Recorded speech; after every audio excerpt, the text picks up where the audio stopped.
In this video, I'm going to show you how to turn or enable in-app purchase on iPhone. So with the in-app purchase on your iPhone, you'll be able to use the Apple Store to purchase application on your iPhone.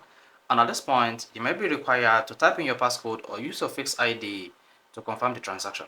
So to turn on in-app purchase on your iPhone, all you need to do is go to your iPhone settings. One of the settings, scroll down and tap screen time.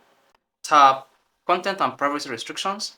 Here you need to turn on content and privacy restriction before you can access the iTunes and App Store purchases on your iPhone. Then turn on this. Once you click on the content and privacy restriction, you should see all these functions active.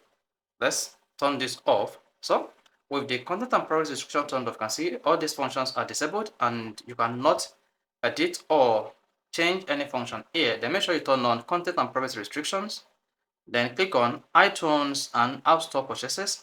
There you go. Then you want to locate in-app purchases under store purchases and downloads. So in my case, I have it here on the third tab. Then tap in-app purchases. Then you need to switch this to allow. And once you set the in-app purchases on your iPhone to allow, you have successfully turned on or enabled in-app purchases on your iPhone. You can also turn off or disable the in-app purchases on your iPhone by choosing do not allow. So whichever function you choose here will affect the function of the in-app purchase on your iPhone. So if this is helpful, you want to hit the like button, don't forget to subscribe to our YouTube channel for more quality videos just like this.